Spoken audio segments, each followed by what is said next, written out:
My name is Mabel Whitaker. I am 78 years old. I was born and raised in a small town outside Cedar Ridge, Montana, where the winters are long and the fields stretch farther than your eyes can see. I worked 35 years as a school secretary. I buried my husband 10 years ago. I raised one son with my own two hands. And one midnight, I left my father's house after a night that changed my life, and I never returned. Before I tell you how that night broke me and rebuilt me, let me welcome you. If you love deep, emotional stories about strength, family, betrayal, and quiet victory, this channel is for you. Please take a moment to subscribe, like this video, and turn on your notification bell so you never miss a powerful story like this. And tell me in the comments where you are watching from. Are you in Texas, Ohio, California, maybe right here in Montana? I want to know who is sitting with me tonight. Now let me take you back. The night I walked away, the moon was so bright it looked like it was watching me. My suitcase was small. Just one brown case with a broken zipper. I did not pack much. When you leave your childhood home at 19 years old, you do not think about clothes. You think about survival. My father, Earl Whitaker, was a tall man with a quiet voice and a hard heart. He ran our farm like a soldier runs a battlefield. Everything had rules. Everything had consequences. There was no room for softness. Not after my mother died when I was 12. That midnight, I stood in the gravel driveway of the farmhouse where I had grown up. The porch light flickered behind me. My father's shadow moved across the curtains. I remember thinking he would open the door. I remember hoping he would call my name. He did not. But that is not the part that changed my life. The part that changed my life happened hours before, inside the kitchen with the yellow linoleum floor and the ticking wall clock shaped like a rooster. That evening, I had done something unforgivable in his eyes. I had said no. I was 19. I had been accepted into a small teaching program in Billings. I wanted to leave the farm. I wanted books instead of barns. I wanted a life where I could hear my own thoughts instead of orders. When I told him, he did not yell at first. He just stared at me over his plate of meatloaf. "You are not going anywhere," he said. I remember my hands shaking under the table. I remember feeling my heart beat in my ears. But something inside me was tired of shrinking. I said, "I am leaving in the fall." The sound of his fork hitting the plate was louder than thunder. "No daughter of mine walks away from her duty," he said. Duty. That word had chained me my whole life. That night the argument grew sharp and cruel. Words were thrown like stones. He said I was ungrateful. He said I was weak. He said the world would chew me up and spit me back at his door. Then he said something that broke something inside me. "If you leave this house, do not ever come back." Silence filled the room. The clock ticked. The wind pushed against the windows. He thought I would fold. I always had before. But not that night. I went upstairs. I packed the small brown suitcase. I took my mother's old sweater. I took the $20 I had saved from selling eggs. And when the house went quiet and his bedroom door closed, I walked down those wooden stairs for the last time. Paused in the kitchen. I touched the counter where my mother used to roll pie dough. I looked at the chair where my father used to sit and read the paper. For a moment I almost turned back. But then I remembered his words. "Do not ever come back." So I opened the front door. The night air was cold. My breath formed clouds in front of me. I stepped onto the porch, then onto the gravel, and I did not look back. That was the night I left my father's house. But that is not why I never returned. You see, life has a strange way of bringing the past back to your door when you least expect it. I built a life after that night. I went to school. I married a kind man named Harold. I had my son Daniel. I thought the chapter with my father had closed forever. Until 59 years later. 3 weeks ago, I received a call from Cedar Ridge. My father was still alive, 97 years old. And he was asking for me. I had not heard his voice since that midnight. I had not stepped foot on that farm since I was 19. I had told myself I did not care. But when the nurse from the small-town clinic said, "He keeps saying Mabel's name," something inside my chest twisted. I drove past the same fields, the same fences, the same broken mailbox with Whitaker painted on the side. When I walked into that farmhouse again, it smelled smaller. The walls looked tired. The clock shaped like a rooster was still there. And there he was, Earl Whitaker. No longer tall, no longer strong. Just a thin old man in a recliner by the window. He looked at me, and he smiled. That smile chilled me more than the Montana winter ever could. Because the man who told me never to come back was now holding something in his trembling hand. Something that had my name on it. And as I stepped closer, I realized that midnight long ago was only the beginning of what he had planned for me. If you want to know what was in his hand and why I walked away again, stay with me for chapter 2. And if this story is already touching your heart, do not forget to like this video, subscribe, and tell me in the comments where you are watching from. Your support keeps these powerful stories alive. I stood in the doorway of the living room, staring at the man who once filled every corner of my world with fear. Earl Whitaker looked smaller than I remembered. His shoulders were bent. His hands shook as he held a thick cream envelope with my name written across it in blue ink. Mabel. Just my name. No daughter. No love. Just Mabel. For a moment I could not move. The same yellow curtains hung by the window. The same worn rug covered the wooden floor. It felt like time had folded in on itself, like I was 19 again with a suitcase in my hand. But I was not 19. I was 78. A widow. A mother. A grandmother. A woman who had survived far worse than one hard man. He cleared his throat. You came, he said. His voice was thin now. Not sharp. Not commanding. Just old. I did not answer right away. I walked farther into the room. Each step felt heavy. The floorboards creaked under my weight, just like they used to when I tried to sneak downstairs at night. The nurse from the clinic stood near the hallway, watching us carefully. Her name was Tessa. She had called me 3 days ago. He keeps asking for you, she had said. I found your number in some old papers. I had almost hung up. But I did not. Now here I was. Why did you call me? I asked quietly. He lifted the envelope a little higher. His hand trembled so badly I thought he might drop it. For this, he said. I did not take it yet. The air between us felt thick. So many years. So many silent birthdays. So many holidays I pretended did not hurt. You told me never to come back, I said. His eyes shifted. For a second I saw the old man he used to be. Proud. Stubborn. Unwilling to bend. I was wrong, he said. The words fell into the room like fragile glass. I was wrong.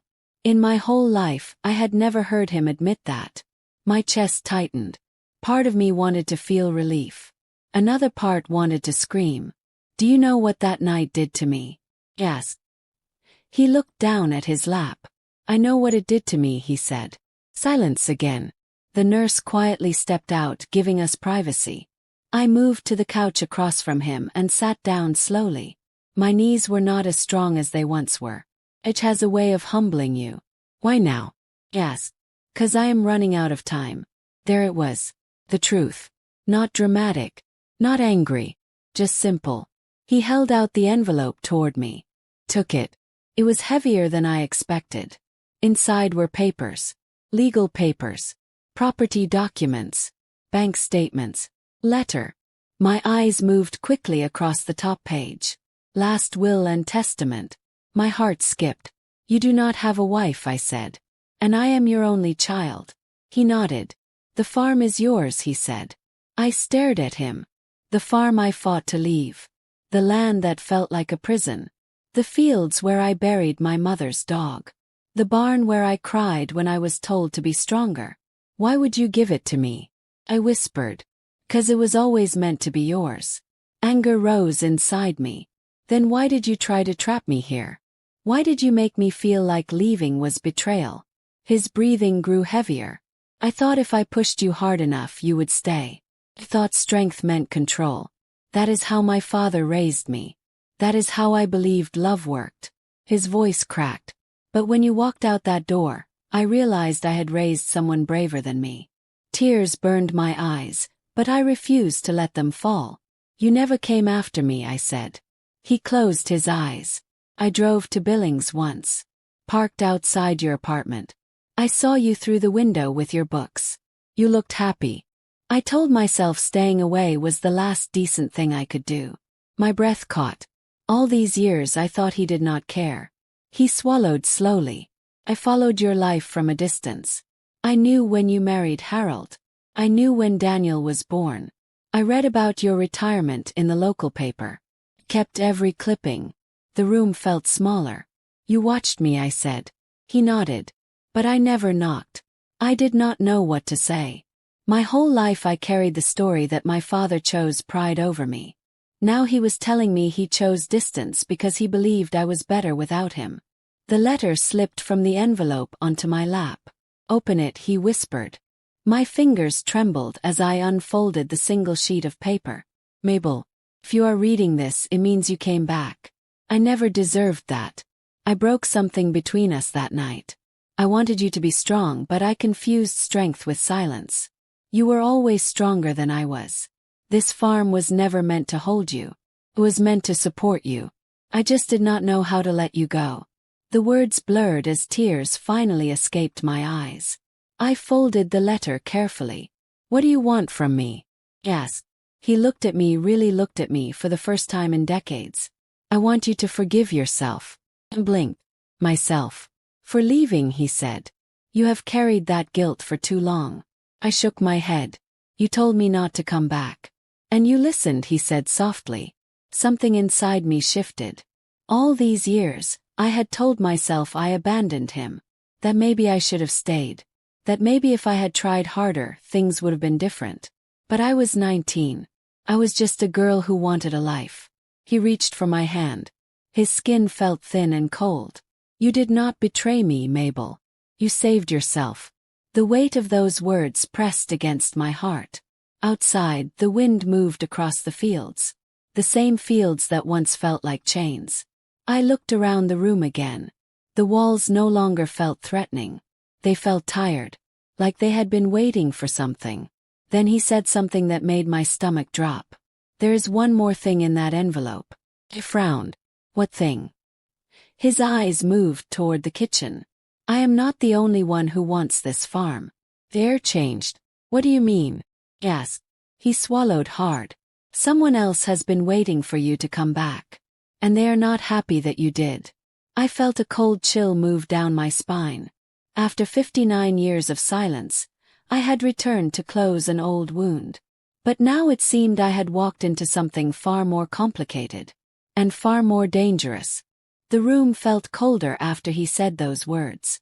Someone else has been waiting for you. I looked at my father, trying to read his face. At 97, his skin was thin as paper, but his eyes were still sharp. Not cruel like before, just watchful. Ooh, yes. He leaned back slowly in his recliner. The chair made a tired groan. A cousin, he said. Vernon Hale. The name hit me like a stone. Vernon was my uncle's son. We grew up together on neighboring land. He was 2 years older than me. Loud, restless, always watching, always wanting more. After my uncle died, Vernon helped my father on the farm for a few years. Then I left. After that I never kept track. I thought he moved to Idaho, I said. He did. For a while. Then he came back when I got sick last year. Sick? I whispered. My father waved his hand like it was nothing. Heart trouble. Old age catching up. Vernon said he would help take care of things. A strange tightness formed in my chest. Take care of what things? The farm. The accounts. Paperwork. He moved into the guest house behind the barn. I stood slowly. And he thinks the farm is his. My father did not answer right away. His silence was answer enough. Did you promise it to him? Yes. Well. Did you put his name on anything? Well. But. That word again. But what?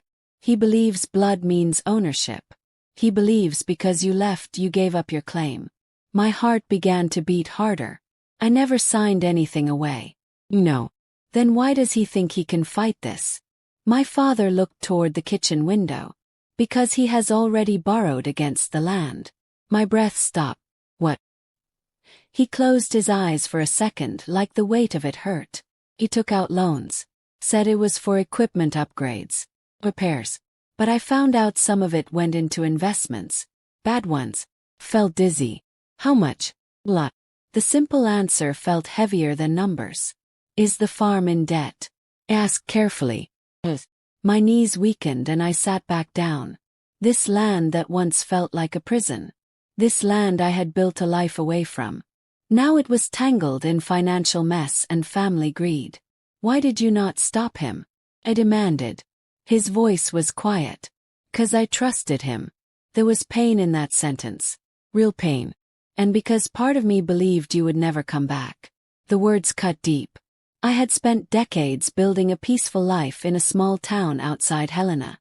Harold and I bought a modest house. We planted roses. We saved carefully. When he passed away from cancer, I thought the hardest battles were behind me. Now here I was again, standing at the edge of conflict. Is he here now? Yes. My father nodded. He should be back from town soon. As if the air itself had heard him, I saw headlights sweep across the front window. A truck engine rumbled outside. My stomach tightened. That would be him. The truck door slammed. Boots crunched across gravel. Heavy steps moved toward the porch. For a second I felt 19 again. But then I reminded myself. I am not that girl anymore. The front door opened without a knock. Vernon Hale stepped inside like he owned the place. He was 79 now. His hair was mostly gray. His shoulders broad. His face weathered from sun and time. But his eyes were the same. Dark. Measuring. He stopped when he saw me. Well, I will be, he said slowly. Mabel Whitaker. His voice held surprise but not warmth. Hello, Vernon. He shut the door behind him. Did not expect to see you here. Can imagine. His gaze shifted to the envelope in my hands. You talked to her? He asked my father. Vernon's jaw tightened. We had an understanding, Uncle Earl. My father's voice was steady. I had no understanding with you about giving away what is not yours. The room grew thick with tension. Vernon looked at me again. You left, Mabel. You walked away. You built your life somewhere else. This farm needed someone who stayed. I felt anger rise, but I kept my voice calm. I did not give up my name. He stepped closer. Names do not pay debts. There it was. How much do you owe? Asked him directly. His eyes narrowed. Enough that selling a portion of the North Field would solve everything. My heart pounded. The North Field was the richest soil on the property. My mother used to say it held the sweetest corn in the county. You cannot sell what is not yours, I said. He gave a short laugh. We will see about that. He reached into his jacket and pulled out a folder. You might want to look at these. He handed them to me. I opened the folder. Loan agreements. My father's signature. Vernon listed as managing partner. My hands trembled. You tricked him. I helped him, Vernon snapped. When you were gone, I turned to my father. Did you understand what you signed? His eyes looked tired. Not at first.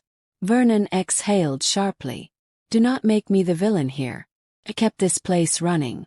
Paid the taxes. I fixed the fences. And borrowed against it, I said. For improvements. For your mistakes, I replied. The silence after that felt like the sky before a storm. Vernon straightened. Listen carefully, Mabel.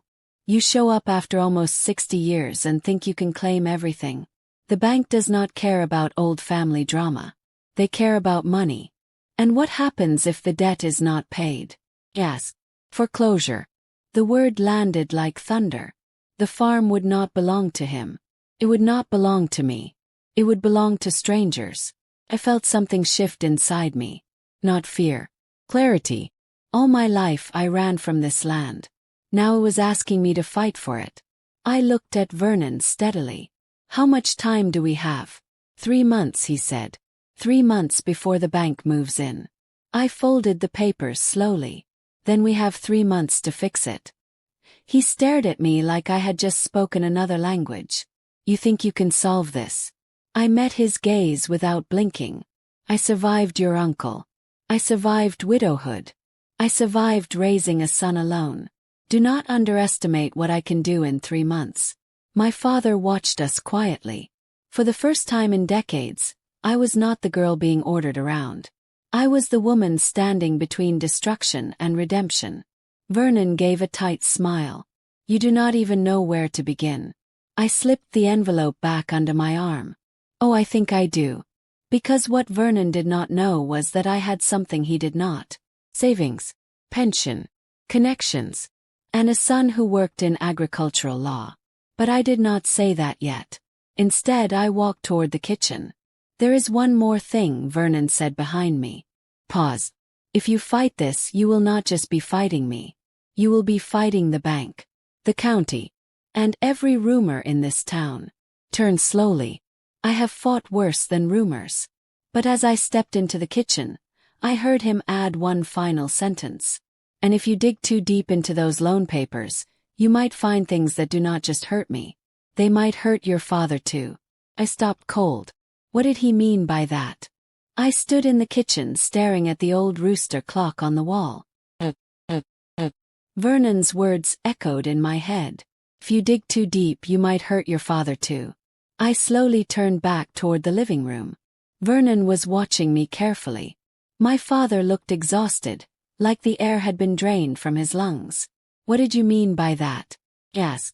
Vernon shrugged, but his eyes gave him away. Paperwork can be messy. Signatures can be misunderstood. Sometimes when people get older, they forget what they agreed to. My heart tightened. Are you saying my father signed something illegal? I am saying, Vernon replied smoothly, that if this goes to court, lawyers will look at everything. They will question his mental state. They will question whether he knew what he was signing. My father's face paled. You would do that? I asked quietly. Vernon did not answer directly. I am trying to protect what is left of this family. The lie sat heavy in the room. I walked back into the living room and knelt beside my father's chair. I lowered my voice so Vernon could not easily hear. Did you sign anything transferring ownership? Asked gently. Well. Did you give him power of attorney? Well. Did you understand the loans?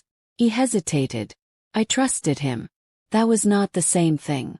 I stood up slowly and faced Vernon again. I am taking these papers to a lawyer. Vernon's jaw tightened. You really want to drag this through the courts? Your age. My age, I said calmly, has taught me patience. He let out a short laugh. 3 months is not patient. Then I suppose we should not waste time. I picked up my purse from the side table. I am staying at the Cedar Ridge Inn tonight, I said. Tomorrow morning I will speak to the bank. Vernon stepped forward. You cannot just walk in and demand answers. Watch me. He stared at me for a long moment, then shook his head. You always were stubborn. No, I replied softly. I just finally learned not to be afraid. I bent down and kissed my father's forehead. His skin felt cool. Rest, I whispered. As I walked toward the door, he grabbed my wrist gently. Mabel. I looked at him. Do not let this turn you bitter. His eyes were pleading, not commanding. I will not, I promised. Outside, the night air felt sharp and clean. I stood on the porch for a moment, breathing deeply. The same porch I had stepped off nearly 60 years ago with a broken suitcase. But this time I was not running. I drove into town in my silver sedan. The streets of Cedar Ridge were quiet. A diner sign flickered on Main Street. The hardware store was dark. Some things never change in small towns. At the inn, the young woman at the front desk smiled politely. Checking in, ma'am. Whitaker. She paused for just a second when she heard my last name. News travels fast in places like this. Room 12, she said. When I entered the small room, I placed the loan papers on the desk and sat down heavily on the edge of the bed. My hands trembled. Not from fear. From memory. I had spent most of my life believing that leaving was my greatest act of courage. Now I was realizing that coming back might require even more. I picked up my phone and scrolled to my son's name. Daniel Whitaker. He was 52 now. A lawyer in Denver. Practical. Protective. He answered on the third ring. Mom, everything okay? I swallowed.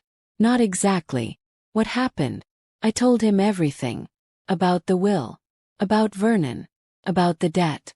There was silence on the line as he processed it. How much are we talking? He asked.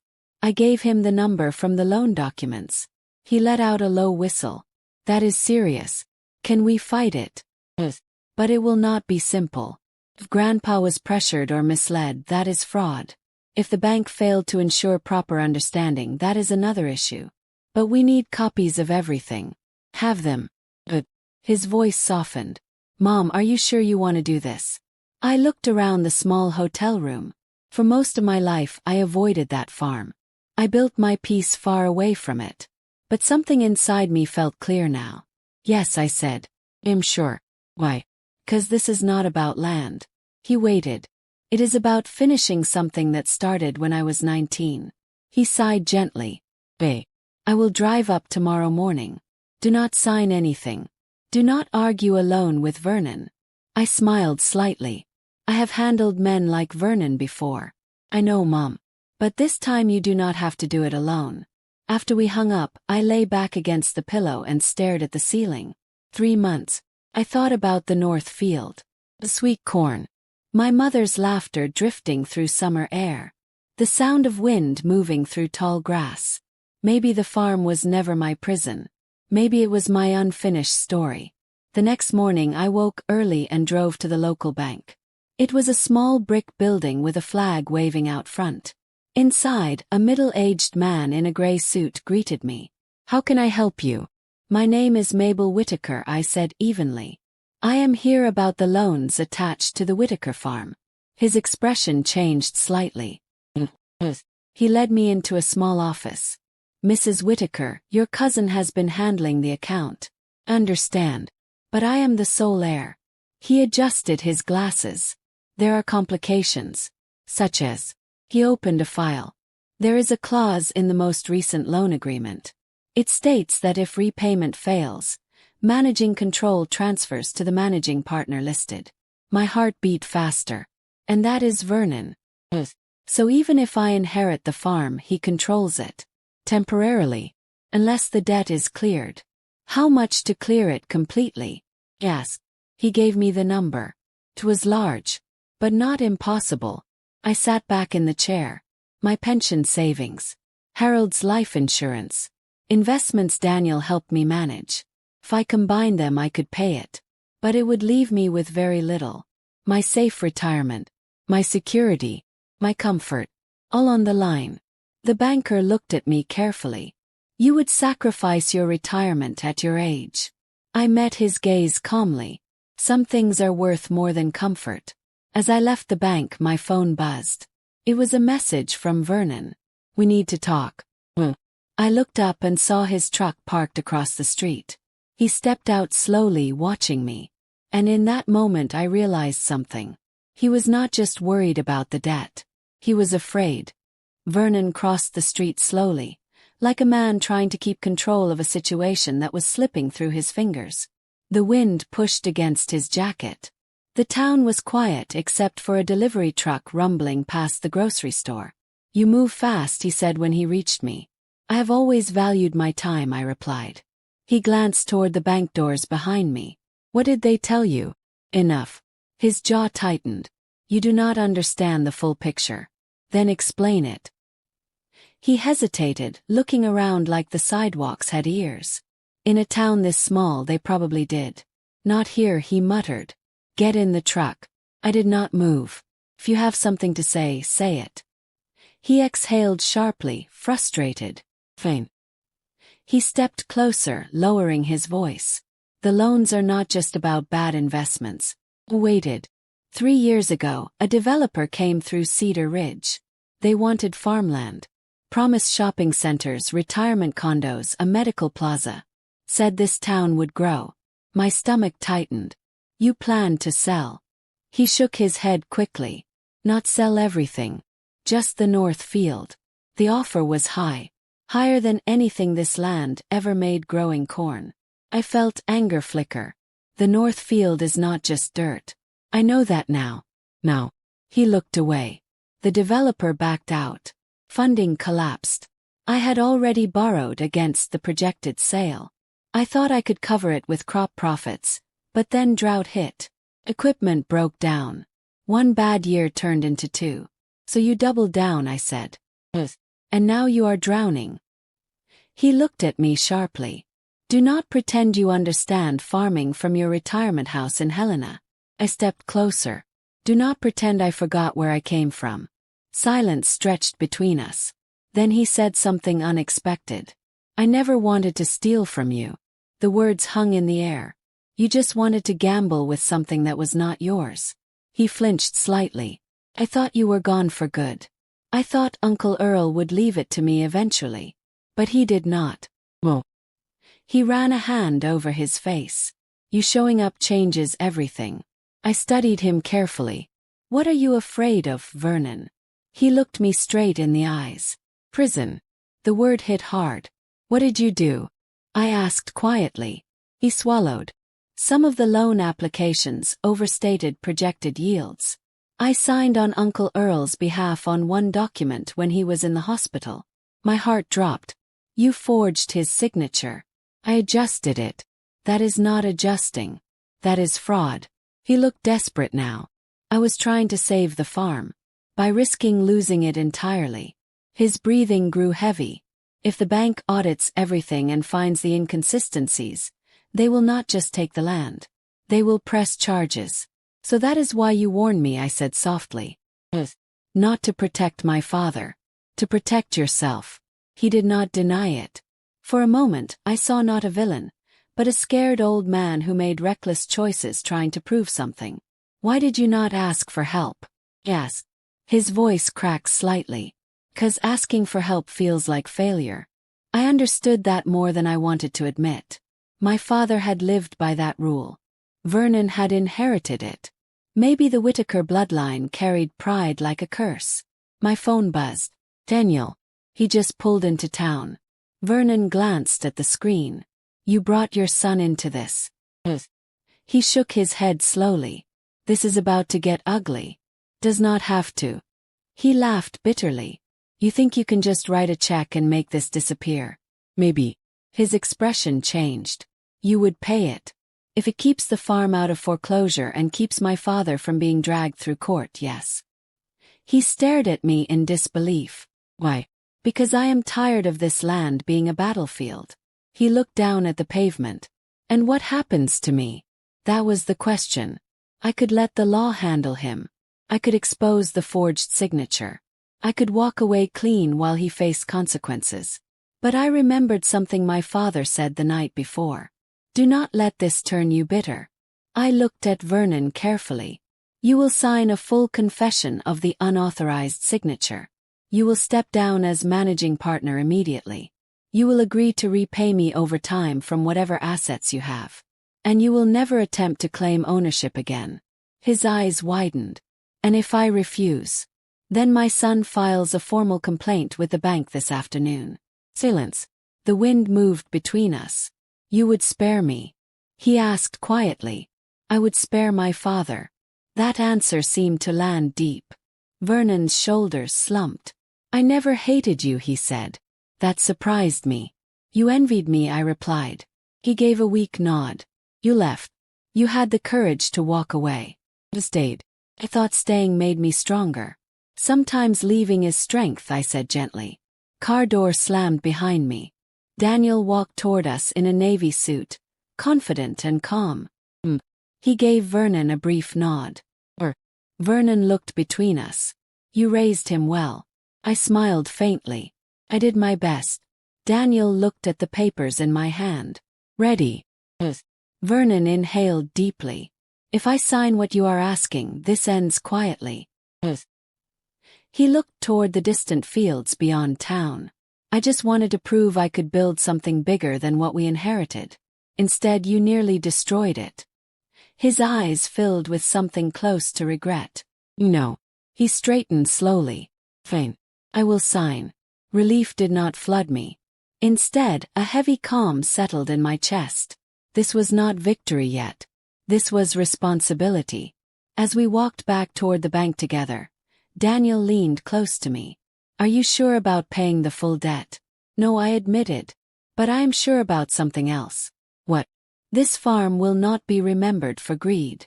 It will be remembered for what we choose to do next. And in that moment, I realized the fight was no longer about ownership. It was about transformation. But what I did not know yet was that paying off the debt would reveal one final secret buried in the original deed of the property. A secret my father had kept hidden for nearly 60 years. The bank office felt smaller with all three of us inside. Daniel sat beside me, calm and steady. Vernon sat across from us, quiet for the first time since I arrived in Cedar Ridge. The banker placed fresh documents on the desk. If the outstanding balance is paid in full today, he explained, the managing partner clause becomes void. Control reverts entirely to the property owner. That would be me. Daniel reviewed every page carefully. His eyes moved quickly, but nothing escaped him. And the previous agreements? Yes. Null once satisfied, the banker replied. But Vernon signed the confession first. His hand trembled slightly as he wrote his name. Not bold and confident like before. Muller. Humbled. Daniel collected the paper. This protects my grandfather from legal exposure, he said calmly. The bank will correct its records without escalating further. The banker nodded. We prefer resolution without publicity. Small towns survive on quiet endings. Then it was my turn. I signed the transfer and repayment documents. Daniel arranged the electronic transfer from my investment account. The number disappeared from my savings like a deep breath leaving my lungs. Years of careful planning. Gone in seconds. But I did not feel fear. Felt purpose. The banker printed confirmation receipts and slid them across the desk. The Whitaker farm is debt-free as of this moment. The words felt almost unreal. Debt-free. Vernon exhaled slowly, like a man stepping out of deep water. This is not charity, I told him gently. You will repay what you can. We will draw up terms. He nodded. I will. After we left the bank, Daniel placed a hand on my shoulder. Mom, are you okay? I looked up at the bright Montana sky. You just gave away most of your retirement cushion. I smiled softly. Security is not always money. Sometimes it is peace. He studied me, then nodded. Grandpa is lucky to have you. I shook my head slightly. We are all lucky when someone chooses mercy over revenge. We drove back to the farmhouse together. Vernon followed in his truck, quieter than before. When we entered the house, my father looked up from his chair. His eyes searched my face. Well, yes. It is done, I said. He blinked. Done. The debt is cleared. The farm is yours. And when the time comes, it will pass to me without dispute. His eyes filled slowly with tears. You did not have to do that. No. Vernon stepped forward. Uncle Earl, I am sorry. The apology sounded raw. My father looked at him for a long moment. You let pride guide you.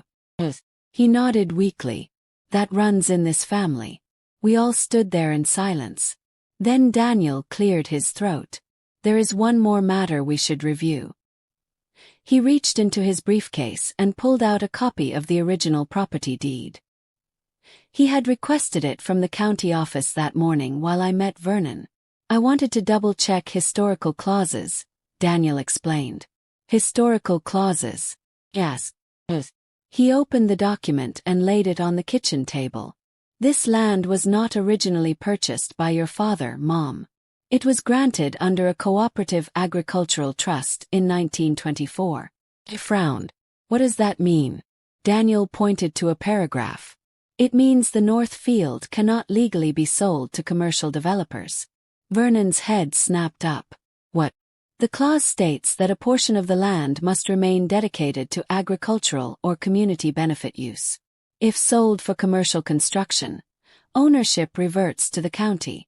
Silence filled the room. My father let out a slow breath. I never told anyone. Why not? Yes. Because developers never looked that closely. They always assumed I would sign around it. But I would not.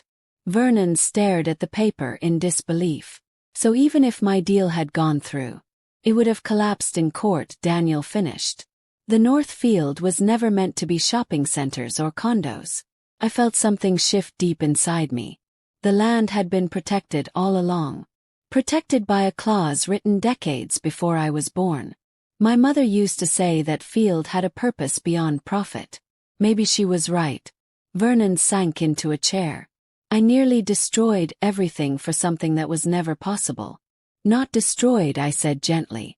Tested. Daniel looked at me. Mom, what are you thinking? I looked out the window toward the distant stretch of green. I am thinking this farm does not need to be sold. Needs to be shared. Shared? Vernon asked. I turned back toward them. If the clause requires agricultural or community use, then that is what it will be. My father's eyes sharpened slightly. What are you planning, Mabel? I walked to the window. The North Field gets the best sun. The soil is strong. The town has struggled since the mill closed 5 years ago. Young families are moving away. I turned back slowly. We turn the North Field into a community farm. Local families can grow produce. Schools can bring children to learn. Retirees can volunteer. We create something that feeds more than bank accounts. Daniel's expression softened. That is actually brilliant. Vernon looked stunned. You would invest more after everything. Why? Because land should grow people, not greed. My father's eyes glistened. Your mother would have liked that. The words warmed me in a way I did not expect. For the first time since I walked back into this house, the air felt lighter. Not because I had won, but because something better than winning was beginning. Still, as we stood there imagining rows of shared crops and children running through corn, my father's breathing suddenly changed. It became shallow. Even. Dad said quickly. His hand gripped the armrest tightly. Think, he whispered. And then his head tilted slightly to the side. I rushed to his side as his hand slipped from the armrest. His eyes were half open but unfocused. Daniel was already reaching for his phone. I'm calling 911. Vernon stood frozen for a second, then moved quickly to the kitchen to grab a pillow. Dad, stay with me, I whispered, kneeling beside his chair. His skin felt cold and damp. His breathing came in short, uneven pulls. His eyes shifted toward me. Mabel, I'm here. His fingers tightened weakly around mine. Do not let it end. In anger. Tears blurred my vision. It will not. The sound of sirens filled the distance. Small towns may move slow, but emergencies travel fast. The paramedics arrived within minutes. Efficient. Until. They lifted him onto a stretcher. Oxygen mask. Blood pressure cuff. Quiet instructions spoken in steady voices. I rode in the ambulance beside him. Daniel followed in his car. Vernon stayed behind to lock up the house. The hospital in Cedar Ridge was small. White walls, soft lights, the smell of antiseptic and old magazines in the waiting room. They took him into a treatment room. I stood outside, my hands clasped tightly together. For a moment I was 19 again. Afraid of losing the only parent I had left, even after all the pain. Daniel placed a hand on my shoulder. You did everything you could. I nodded, but my chest felt heavy. After what felt like hours but was probably only 30 minutes, a doctor stepped out. Middle-aged, kind eyes. Family of Earl Whitaker. That is me. He had a mild cardiac episode, the doctor said. His heart is very weak. At his age, recovery is uncertain, but he is stable for now. Can I see him? Briefly. I walked into the room slowly. Dad looked smaller in the hospital bed. Tubes and wires attached to his chest. Machines humming softly beside him. His eyes opened when he heard my footsteps. You always hated hospitals, he whispered faintly. And you always hated doctors telling you what to do. A small smile touched his lips. Some things never change. I pulled a chair close to the bed. You scared me. He swallowed. Not much time left, Mabel. Do not say that. He shook his head slightly. Listen. I leaned closer. I was hard on you because I thought life only respected the strong. I did not understand that kindness is strength too. Tears slipped down my cheeks. You raised me stronger than you think. He studied my face carefully. You built something beautiful out there. Family. Life. You did not let bitterness take root. Tried. He closed his eyes for a moment, then opened them again. The farm, it was never about crops. It was about legacy. I see now that legacy is not land. It is what you plant in people. His breathing slowed. Turn it into something good, Mabel. Something that feeds more than pride. I squeezed his hand. Promise. His eyes softened. And forgive me. I leaned forward and pressed my forehead gently against his hand. I forgave you a long time ago. A quiet peace seemed to settle over him. Minutes later, the doctor gently asked me to step outside while they adjusted medication. Daniel met my eyes in the hallway. How is he? Tired. We sat together in silence. An hour passed. Then two. Vernon arrived quietly and took a seat across from us. No words. Just waiting. Near midnight the doctor returned. I'm sorry. The words were soft but final. My father passed peacefully. For a moment, the hallway felt empty and full at the same time. I did not scream. I did not collapse. I closed my eyes and took a slow breath. 97 years. Hard life. Proud life. Complicated life. Daniel wrapped his arms around me. I'm so sorry, Mom. I rested my head against his shoulder. He died knowing we fixed it. That mattered. The next few days passed in a quiet blur. The funeral was small. Few old neighbors. Some distant relatives. Pastor who spoke about perseverance and land and faith. I stood beside the casket and looked at the man who once told me never to return. And yet I had returned. Not to fight, but to finish. After the service, I walked alone to the edge of the north field. The soil was dark and rich beneath my shoes. The wind moved gently through the tall grass. This land had seen generations of pride, mistakes, silence, and survival. Now it would see something new.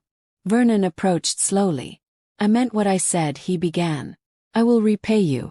Every cent I can. Believe you. He looked at the field. You really plan to turn it into a community farm? He nodded. If you will have me, I would like to help. I studied him carefully. Helping means no control. No secret deals. Just work. Understand. For the first time in decades, we stood side by side without rivalry. Daniel joined us. The paperwork will take a few weeks, he said. But legally everything is clear. I looked across the land. This place shaped me. Hurt me. Strengthened me. But it no longer owned me. Now I would choose what it became.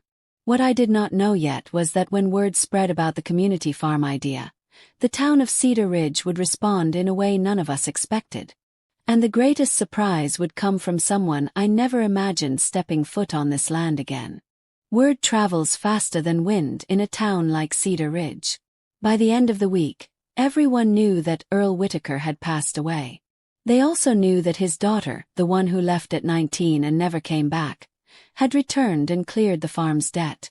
And somehow they also knew about the North Field. I did not announce it publicly. I mentioned the idea quietly to Pastor Glenn after the funeral. I spoke about it briefly to Mrs. Callahan at the diner. I told the banker we were considering community use. That was enough. On Monday morning, I drove out to the farmhouse and found 3 pickup trucks parked along the fence. 3. Vernon stood near the barn talking to a young couple I did not recognize. An older man leaned against his truck, arms crossed, studying the land. When I stepped out of my car, conversation stopped. Good morning, I said. The young woman smiled nervously. Mrs. Whitaker. I am Leah Morgan. This is my husband, Travis. We heard you are thinking about opening part of the farm for community growing. He nodded. That is the plan. We have 2 little girls, she said. We have been trying to teach them where food really comes from. Not just grocery stores. The older man stepped forward. Name is Carl Benton. I lost my job at the mill 5 years ago. Been doing odd work since. If you need hands, I have them. I looked around at their hopeful faces. I did not expect this so quickly. I am still organizing, I said honestly. There will be structure, shared responsibility, clear agreements. We are not here for handouts, Carl replied. We just want a chance. The word chance hit me gently. I remember wanting one of those at 19. Daniel arrived mid-morning with folders and clipboards. Mom, we need sign-in sheets, waivers, usage guidelines. He stopped when he saw the small gathering. Well, this is fast. I smiled faintly. Apparently the soil is not the only thing fertile around here. Over the next few hours, more people arrived. A retired science teacher who wanted to help children plant. A single father who missed farming after moving from Iowa. Teenage boy looking for summer work. Even Mrs. Callahan from the diner showed up with lemonade. Vernon moved among them quietly, showing where irrigation lines ran, explaining which sections drained best after rain. He worked without trying to lead. That mattered. By afternoon, the North Field no longer felt like a battleground. Felt like possibility. As the small crowd thinned, a dark SUV pulled into the driveway. Out stepped a woman in her early 40s. Sharp suit. Confident posture. She looked slightly out of place among dusty boots and flannel shirts. She walked toward me with purpose. Mrs. Whitaker. My name is Dana Holloway. I represent Holloway Agricultural Development Group. The name sounded corporate. Calculated. I felt Daniel stiffen beside me. We heard about your recent financial settlement and your community farm initiative. She continued smoothly. Our firm specializes in sustainable agricultural partnerships. I folded my arms lightly. We are not selling. She smiled politely. We are not here to buy. Then why are you here? She gestured toward the field. Because that land sits on one of the richest water tables in this county. With proper greenhouse installations and grant support, it could become a regional supplier. Revenue. Expansion. Daniel stepped in. What kind of expansion? Commercial level. Organic distribution contracts with larger grocery chains. Federal funding assistance. It sounded polished. Attractive. Dangerous. I looked at her carefully. And what would your company gain? Percentage of production profits. Oversight of development phases. Control, I said quietly. Partnership, she corrected. The word partnership can hide many things. Vernon approached slowly, wiping his hands on a cloth. Another developer. He muttered under his breath. Dana turned to him. We are not developers in the traditional sense. I studied her face. If this grows large, what happens to community access? She paused just long enough for me to notice. Access would evolve with scaling needs. That was not an answer. Daniel leaned close to me. Mom, scaling could secure long-term sustainability. He was right in one way. The idea had potential. But I remembered something my father said in the hospital. Legacy is what you plant in people, not what you extract from land. I faced Dana again. I appreciate your interest. Truly. But this project is not about maximizing yield. It is about restoring connection. She tilted her head slightly. Connection does not pay property taxes. No, I replied calmly. But people do. Her smile faded a little. Consider our proposal, she said, handing me a business card. You have something valuable here. Do not let sentiment limit opportunity. After she left, silence lingered. Daniel looked thoughtful. It is not a terrible offer, he admitted. No, it is not. Vernon crossed his arms. But it is a slippery slope. I walked a few steps into the north field. The soil felt warm under the afternoon sun. Leah's daughters were chasing each other near the fence. Carl was examining a patch of earth like it already belonged to him in the best way. Opportunity is not always bigger, I said softly. Sometimes it is deeper. Daniel studied me. What are you going to do? I looked across the land that had once tried to hold me captive. We build this slowly. With transparency. With limits. And if it fails? He asked gently. Then at least it will fail for the right reasons. That evening, as the sun dipped low, I stood alone at the center of the north field. For the first time in my life, I did not feel torn between leaving and staying. Felt rooted. But as I reached into my pocket for Dana Holloway's card, I noticed something written on the back in small ink. Call before the county zoning meeting next Thursday. My heart tightened. Zoning meeting. I turned the card over again. Had something already been set in motion without my knowledge? I did not sleep much that night. The business card sat on the small table beside the guest bed in my father's house. The words zoning meeting next Thursday repeated in my mind like the old rooster clock ticking in the kitchen. I got up before sunrise and brewed coffee the way my father used to. Strong, bitter, honest. Daniel walked into the kitchen rubbing his eyes. You are up early. So are you. He sat across from me. You are thinking about the zoning note. He pulled his laptop from his bag. Let me check the county website. Within minutes his expression changed. What? There is a proposal on the agenda for Thursday. Agricultural land reclassification in the Cedar Ridge Outer District. My stomach tightened. That includes this farm. I felt a slow wave of anger rise. Dana knew. Daniel nodded. Her company must have submitted preliminary interest paperwork. Without talking to me. It is public record, he said carefully. Anyone can petition for reclassification review if they demonstrate development interest.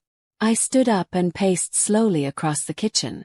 If the land is reclassified from protected agricultural trust to mixed-use commercial, that original clause might weaken. Daniel looked up sharply. You are right. The 1924 clause protects agricultural designation. If the county changes the classification, it could open doors for developers. So this is not about partnership. It is about positioning. The calm I had built over the last few days shifted into something stronger. Resolve. Call the county office, I said. He dialed. Within minutes we confirmed it. Holloway Agricultural Development Group had submitted a formal request to review agricultural zoning for expansion opportunities in Cedar Ridge. The Whitaker North Field was listed as a prime candidate. They moved fast, Daniel said. Too fast. Vernon entered the kitchen quietly. I heard. He looked uneasy. I should have seen this coming. Maybe we all should have. I looked at both of them. We are not letting this slip away quietly. Daniel closed his laptop. The zoning board meeting is open to public comment. You can speak. I gave a small nod. Then I will speak. By midweek word had spread again. This time not about planting seeds. About saving land. Leah knocked on the farmhouse door Wednesday afternoon. Is it true? She asked. They want to change the land status. Her face fell. If they do, can they build over it? Potentially. Her daughters stood behind her holding small paper cups with tiny sprouts inside. We already planted these for the north field, one of them said shyly. I knelt down to their level. And you still will. Leah looked determined. We will be at that meeting. So will Carl. And Pastor Glenn. By Thursday evening, the Cedar Ridge County building was fuller than it had been in years. Farmers in boots. Retirees with folded arms. Young families holding children. Even Mrs. Callahan sat in the front row. Dana Holloway stood near the side wall with two associates. Professional. Composed. The zoning board members sat behind a long table at the front. We are here to review Petition 47B regarding agricultural land reclassification in the Cedar Ridge Outer District, the chairman announced. Dana approached the podium first. Her presentation was polished. Growth projections. Job creation statistics. Increased tax revenue. Sustainable greenhouse models. She spoke about opportunity. Expansion. Modernization. Then she finished with this. The Whitaker North Field represents underutilized potential. With strategic partnership, it can serve the entire region rather than a limited few. Polite applause from a small group. Then the chairman looked up. Public comment. My legs felt steady as I walked to the podium. I adjusted the microphone. My name is Mabel Whitaker. I am 78 years old. That land has been in my family for nearly a century. The room quieted. When I was 19, I left that farm because I felt it was controlling my future. Last week, I returned and cleared its debt. Not to sell it. Not to develop it. But to transform it. I paused, letting the silence hold. This town has lost jobs. Lost young families. Lost connection. We do not need another commercial complex. We need roots. Murmurs of agreement spread. That North Field is not underutilized. It is about to be shared. Children will plant there. Retirees will teach there. Families will harvest there. Dana watched me carefully. You speak of tax revenue, I continued, but what is the cost of losing community ownership? Once land is reclassified, it rarely goes back. Once concrete is poured, soil does not breathe again. The chairman leaned forward. Do you have formal plans for agricultural community development? Daniel stood and handed over a folder. Registered as a non-profit cooperative. Filed yesterday morning. A ripple moved through the room. Dana's expression shifted slightly. I looked back at the board. We are not against growth. We are against losing ourselves in the process. Then I stepped aside. One by one, others spoke. Leah talked about her daughter's learning patience from planting seeds. Carl spoke about dignity in work. Pastor Glenn spoke about stewardship. Even Vernon stood. I made mistakes trying to grow this land for profit, he admitted. I nearly lost it. Do not let greed rewrite its purpose. The room fell silent after that. The board members whispered among themselves for several minutes. Finally, the chairman cleared his throat. After reviewing the petition and hearing public testimony, this board votes to deny petition 47B. Applause filled the room. Dana remained composed, but her jaw tightened slightly. The North Field will retain its protected agricultural classification. Cheers broke out softly. As people began to stand and shake hands, Dana approached me. You fought well, she said quietly. This was never a fight, I replied. It was a choice. She studied me. You could have made a great deal of money. I smiled gently. I already made peace. That is worth more. She nodded once. If you ever reconsider partnership on your terms, call me. I slipped her card back into my purse. We will see. Outside the county building, the night air felt different than it had the first night I returned. Not heavy. Not uncertain. Alive. Leah hugged me. Carl shook my hand firmly. Vernon stood a few feet back, watching the crowd celebrate. Daniel leaned close. You just saved a field. No, I said softly. We saved something bigger. But as I looked at the faces glowing under the streetlights, I realized something even deeper. The night I left this town at 19, I thought I was escaping my past. Tonight, I understood that sometimes you return not to relive pain, but to rewrite legacy. My name is Mabel Whitaker. I am 78 years old. And one midnight, I left my father's house after a night that changed my life and I never returned. At least, that is what I believed for nearly 60 years. But life has a way of circling back, not to trap you but to test who you have become. 2 weeks after the zoning meeting, the North Field looked different. Not because of machines, because of people. Small wooden stakes marked individual plots. Children's laughter carried across the breeze. Carl organized irrigation schedules with surprising patience. Leah's daughters knelt in the soil, their hands dirty and proud. Vernon repaired old fencing without being asked. He worked quietly, steady, no longer trying to lead, just trying to belong. And I stood at the edge of it all, feeling something I had not felt in a very long time. Wholeness. Daniel walked up beside me. The non-profit paperwork is approved. You are officially the founder of the Whitaker Community Cooperative. Founder. That word felt strange. I was once the girl who ran away. Now I was the woman people looked to for direction. Life is funny that way, I said. Daniel smiled. Grandpa would be proud. I looked across the field, remembering his last words. Legacy is what you plant in people. That night, after everyone left, I walked alone to the center of the North Field. The sky stretched wide above me. The same sky that watched me leave at 19. I closed my eyes and let the wind brush against my face. I had spent decades thinking that midnight defined me, that leaving was my boldest act. But it was not. Staying true to myself all these years was. Coming back without bitterness was. Choosing mercy over revenge was. The next morning, I gathered the volunteers near the barn. I have something to share, I began. They listened closely. This farm will not belong to me alone. Legally, yes, but practically, no. I am placing the North Field into a permanent community land trust. Can never be sold for private development. Not by me. Not by anyone after me. Gasps of surprise. Even Daniel looked stunned. I raised a hand gently. I am not leaving you without security. Have enough.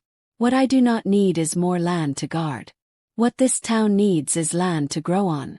Carl wiped his eyes quietly. Leah hugged her daughters. Vernon stepped forward slowly. You are giving away control again, he said softly. No, I replied. I am choosing how it is held. That was the final twist. The girl who once fled control was now strong enough to release it. Weeks turned into months. The North Field began to bloom. Tomatoes, corn, pumpkins, rows of lettuce. Children learned patience. Retirees found purpose. Families shared harvest dinners under string lights. The local paper ran a headline about rural revival. But what mattered most was quieter. One afternoon I received a letter in the mail. No return address. Inside was a small envelope and a short note. For your courage. For your mercy. For showing me another way. There was a cashier's check enclosed. Signed Vernon Hale. It was the first repayment installment. But that was not what made my hands tremble. At the bottom of the note, he had written something else. I used to think you abandoned this place. Now I understand you were the only one brave enough to return to it. I folded the letter carefully. That night, I stood on the farmhouse porch once more. The same porch I walked off nearly 60 years ago with a broken suitcase. I looked at the driveway where I once hoped my father would call me back. He never did. And that used to hurt. But now I understand something deeper. If he had called me back that night, I might never have become the woman who could save this land without anger. I left because I needed to grow. I returned because I was strong enough to give. And that is the quiet victory. Not revenge. Not wealth. Not applause. If this story touched your heart, if you believe that it is never too late to rewrite your legacy, please like this video. Subscribe to the channel and turn on your notifications so you never miss stories about strength, redemption, and powerful second chances. And tell me in the comments where you are watching from. I read every message, and I love knowing how far these stories travel. From Montana fields to your home, wherever you are. One midnight, I left my father's house. But I never returned as the same person. And that made all the difference. And before I said goodbye, I want you to know that Mabel Whittaker herself gave me the courage and the blessing to share her story with the world. Thank you.